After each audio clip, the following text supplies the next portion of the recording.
கடவுளர் TV நேயர்களுக்கு உங்களின் மருத்துவ சோதரி எஸ்ஆர் சங்கரேஸ்வரியின் அன்பான வணக்கங்கள். ஜூலை மாத பலன்கள். ஜூலை மாதம் அப்படின்னாலே பாருங்கள், ஜூலை 1ஆம் தேதியிலிருந்து 16ஆம் தேதி வரைக்கும் சூரியன் தன்னுடைய காலபுருஷனுக்கு 3ஆம் இடான மிதுனத்தில் இருப்பார், காற்றாட்சியில் இருப்பார். அப்புறம் 16ஆம் தேதியிலிருந்து 31ஆம் தேதி வரைக்கும் காலபுருஷனுக்கு 4ஆம் இடமான தன்னுடைய சூரியனுடைய சிம்ம வீட்டிற்கு 12ஆம் இடான கடகத்தில் தன்னுடைய சஞ்சாரத்தில் இருப்பார். அப்போ இந்த காலகட்டங்களில் எப்படி இருக்கும் அப்படின்னு சொல்லி பார்த்தீங்க அப்படின்னா, கல்வித்துறையில் நிறைய மாற்றங்கள் வரும். புதியதாக அதாவது குடும்பத்திலேருந்து முதல்ல இப்போ தான் படிச்சுட்டு போகிறாங்க அப்படின்னா முதல் பட்டதாரி அப்படிங்கிற ஒரு பட்டம் வாங்குறவங்களுக்கு நம்மளுடைய நல்ல ஒரு அங்கீகாரம் கிடைக்கக்கூடிய வாய்ப்பு, அவங்களுக்கு உண்டான சலுகைகள், சில விஷயங்கள் ஒரு சட்டத்துக்கு கொண்டு வரப்படும்.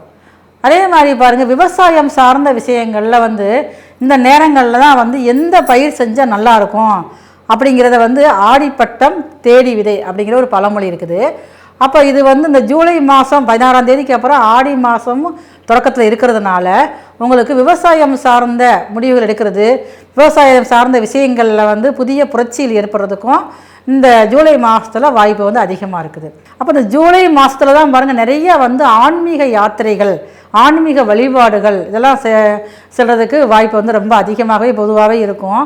அப்போ இந்த நாட்களில் ஜூலை மாதத்தில் குரு பகவான் ஆல்ரெடி கடகத்தில் உச்சத்தில் இருக்கார். அப்போ தங்கத்துடைய விலை அதிகமாக உயரக்கூடிய வாய்ப்புகள் அதிகமாகவே இருக்குதும்.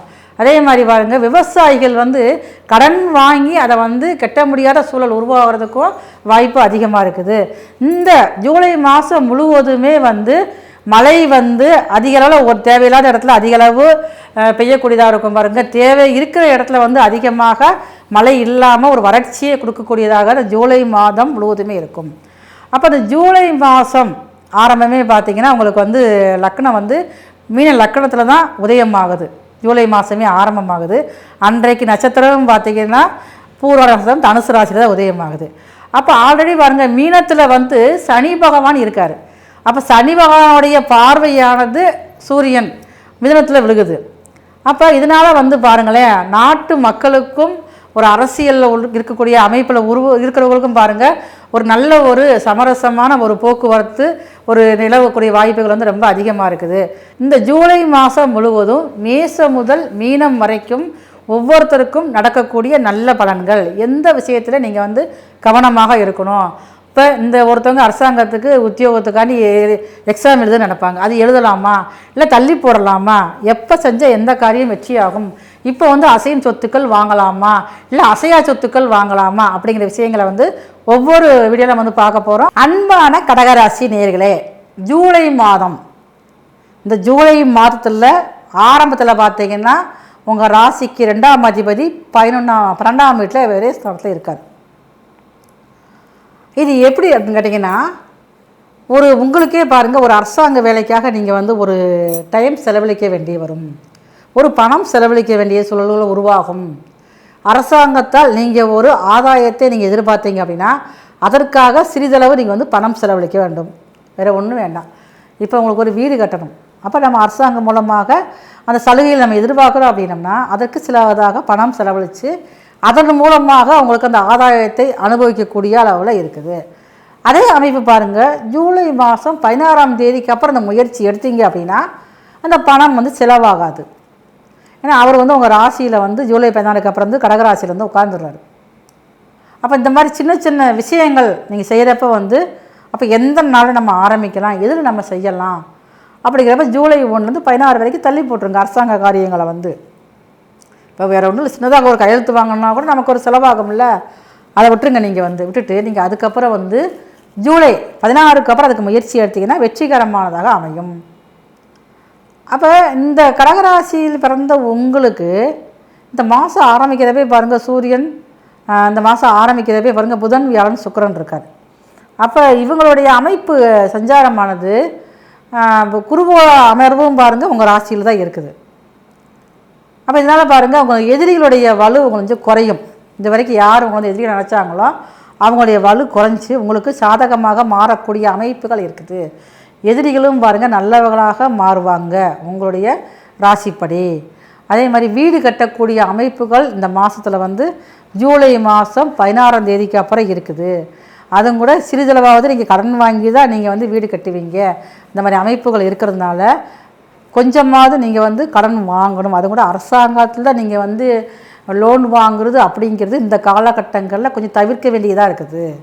நம்மளுடைய வீட்டோட பத்திரத்தையோ இல்லை எதையோ ஒன்று கொண்டு போய் நம்ம வந்து அடமானத்துக்கு வைக்கிறப்ப ரொம்ப கவனமாக வைக்கணும். நம்ம கொடுக்கக்கூடிய இடம் வந்து நபர் வந்து சரியானவங்களா, அந்த இடம் வந்து சரியான இடமா, அந்த வங்கி சரியான வங்கியா, இதெல்லாம் நீங்கள் வந்து கொஞ்சம் யோசனை பண்ணி ஒரு தடவைக்கு 4 பேர்ட்ட ஒரு ஆலோசனை பண்ணி கேட்டு தான் நீங்கள் செஞ்சிங்கன்னா தான் உங்களுக்கு அந்த இது தடைகள் வந்து சரியாகக்கூடிய வாய்ப்புகள் வந்து அதிகமாக இருக்குது.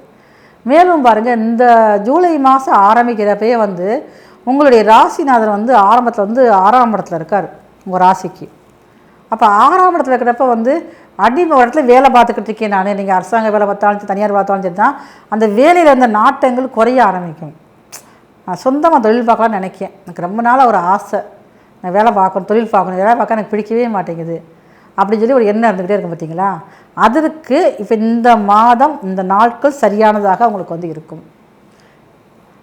சுயதொழில் ஆரம்பிக்கிறதுக்கு, ஒரு 10 பேர்ச்சி ஒரு வேலை ஃபேக்ட்ரி மாதிரி ஆரம்பிக்கிறதுக்கு, இதெல்லாம் உங்களுக்கு வந்து இந்த மாதத்தில் செய்யலாம்.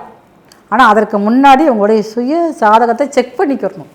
செக் பண்ணி பார்த்து தான் நீங்கள் வாங்கணும். கடகராசியில் பிறந்த உங்களுக்கு இந்த ஜூலை மாதத்தில் உங்கள் பேரில் வந்து சொத்துக்கள் வீடு வாங்குறதுக்கு வாய்ப்பு இருக்குது. என்னால் நானே கடனில் இருக்க வீடு எங்கள் அம்மா வாங்க நினைக்கிறது, சின்னதாக ஒரு ஆடை ஒரு ஆபரண சேர்க்கை ஏற்படும். அதற்குண்டான அளவில் தான் கிரக அமைப்புகள் இருக்குது. அவங்களுடைய தாயார் வழியில் கொஞ்சம் தாயார் இல்லைன்னா உங்கள் உடல் பிறந்த சகோதரிகள் மூலமாக அதிகமான ஆதாயத்தை அடையக்கூடியவங்க நீங்கள் தான். அப்போ இந்த மாதத்தில் வந்து நீங்கள் மேற்படிப்பு படிக்கிறதுக்கு நான் எல்லாம் வருஷம் முடிச்சு, ஆனால் பிஹெச்டி பண்ணணும், எனக்கு ரொம்ப நாள் தடையாக இருக்குது. இந்த பிஹெச்டி இப்போ நான் முடிப்பேனா முடிக்க மாட்டேன் இந்த வருஷத்தில் அப்படிங்கிற என்ன இருக்குது பார்த்தீங்களா. அதுக்கு இப்போ நீங்கள் ட்ரை பண்ணிங்கன்னா நீங்கள் நினைச்ச மாதிரியே நினைத்த நேரத்தில் இந்த பிஹெச்டி படிப்பை நீங்கள் படித்து முடிக்கிறதுக்கும் வாய்ப்பு வந்து ரொம்ப அதிகமாகவே இருக்குது. புத்திர பாக்கியம், தடை பெற்ற புத்திர பாக்கியம் சரியாகும். ஏன்னா உங்கள் ராசிக்கு 5ஆம் இடத்தை குரு பகவான் பார்க்குறதுனால தடை பெற்ற புத்திர பாக்கியம் சரியாகும். உங்களுக்கு மனதிற்கு பிடித்த ஒரு வாழ்க்கை துணை இந்த மாதத்தில் பேசி முடியக்கூடிய வாய்ப்புகள் வந்து ரொம்ப அதிகமாகவே இருக்குது. அதனால் கொஞ்சம் உங்களால் முடிஞ்ச ஸ்டெப் படிக்கிறதுக்காகட்டும், அதே மாதிரி திருமண விஷயமாகட்டும், குழந்தை பாக்கியத்துக்காக ஏதாவது ஸ்டெப் நீங்கள் ஒரு முயற்சி எடுத்தீங்கன்னா அது வெற்றிகரமான பாதையில் போகக்கூடிய அளவில் தான் இந்த ஜூலை மாதத்தில் கிரக நிலைகள் முதல் இருக்குது. 2ஆம் இடத்துல கேது, கொஞ்சம் பேச்சில் நீங்கள் வந்து கவனமாக இருக்கும். அதே மாதிரி பேச வேண்டிய நேரத்தில் நீங்கள் வந்து பேசணும். பேச வேண்டிய நேரத்தில் நீங்கள் பேசாமல் இருந்தாலும் அதுவும் உங்களுக்கு வந்து பாதிப்பை கொடுக்கும். அதனால் வந்து கரெக்டான நேரத்தில் நீங்கள் பேசினீங்கன்னா நிறைய நீங்கள் இதை வந்து தேவையில்லாத நேரத்தில் பேச கொஞ்சம் குறைச்சி அந்த நேரத்தில் மௌனமாக இருந்துடணும். அதே மாதிரி இந்த கடகராசியில் பிறந்த ஆயிலியத்தில் பிறந்தவங்களுக்கு கொஞ்சம் ஹெல்த் இஷ்யூ இந்த மாதத்தில் இருக்குது. கொஞ்சம் நீங்கள் வந்து கவனமாக இருக்க வேண்டும். அப்போ சனி பகவான் உங்கள் ராசிக்கு 9ஆம் இடத்துல இருக்கிறாரு. நிறைய கடகராசியில் பிறந்தவங்களுக்கு அவங்களுடைய தந்தைக்கு உடல் ஆரோக்கியத்தில் கொஞ்சம் குறைபாடுகள் இந்த மாதத்தில் ஏற்படும். அப்போ நீங்கள் வந்து ஆன்மீகம் சார்ந்த விஷயங்களில் நான் வந்து ஆலய வழிபாடுகள் செய்யணும் அப்படின்னு நினச்சிங்கன்னா அதுக்கு இந்த மாதம் நல்ல அதுக்கு தகுந்த மாதமாக இருக்குது. முடிஞ்சால் நீங்கள் ஒரு ஃபேமிலியாக நீங்கள் வந்து டூர் போயிட்டு வாங்க. ஆனால் கடகராசிக்காரங்க இந்த மாதத்தில் முழுக்கவே வந்து நீர்நிலைகளில் ரொம்ப வந்து கவனமாக இருக்கணும். ஆறு, குளம், கம்மாய், கடல் சார்ந்த விஷயங்களில், தெப்பங்கள், கோயில் தெப்பங்களில் குளிக்கிறப்ப வந்து நீங்கள் வந்து ரொம்ப வந்து கவனமாக இருந்தால் மட்டும்தான் சரியான முறையில் உங்களால் வந்து கொண்டு போக முடியும். சின்னதாக இருக்கக்கூடிய ஒரு அஜாக்கிரதையான ஒரு உங்கள் நடவடிக்கையில் கூட பெரிய விபரீதமாக போகக்கூடிய வாய்ப்புகள் வந்து ரொம்ப அதிகமாகவே இருக்குது. அப்போ உங்கள் ராசிக்கு 5ஆம் இடத்துக்கார் வந்து 11 இந்த ஜூலை மாதம் பிறக்கிறப்ப இருக்கார். இப்போ பிள்ளைகளால் வருமானங்கள் ஏற்படக்கூடியது இந்த மாதம்தான். இது வரைக்கும் உங்கள் சொல்லுக்கு கட்டுப்படாத பிள்ளைகள் கூட இந்த மாதத்தில் உங்கள் சொல்லுக்கு கட்டுப்பட்டு அவங்க நடவடிக்கைகளை மாற்றக்கூடிய அமைப்புகள் வந்து ரொம்ப அதிகமாகவே இந்த மாதம் முழுவதுமே இருக்குது.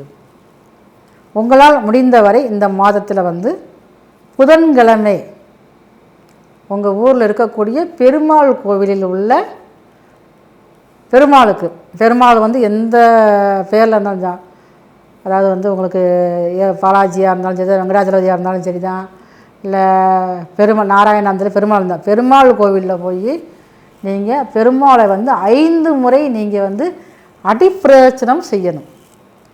அடி பிரதம் செஞ்சுட்டு அமைதியாக ஒரு மனசை ஒருமுகம் செஞ்சுட்டு அதுக்கப்புறம் 5 மாவிளக்கு தீபம் வச்சு துளசி மாலை வாங்கி உங்கள் பேரை சொல்லி நீங்கள் அர்ச்சனை செஞ்சுட்டு வந்தீங்கன்னா இந்த மாதத்தில் ஏற்படக்கூடிய தடைகள் அனைத்தும் சரியாகக்கூடிய வாய்ப்புகள் இந்த மாதத்தில் கிரக நிலைகள் உங்களுக்கு ரொம்ப ரொம்ப சாதகமாக இருக்கிறது.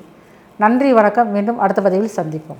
கடவுள் அருள் டிவியை பார்த்தமைக்க நன்றிகள். மேலும் இது போன்ற தகவல்களை தெரிந்து கொள்ள கடவுள் அருள் டிவியை சப்ஸ்கிரைப் செய்யுங்கள். மறக்காமல் பெல் ஐக்கானை கிளிக் செய்யுங்கள்.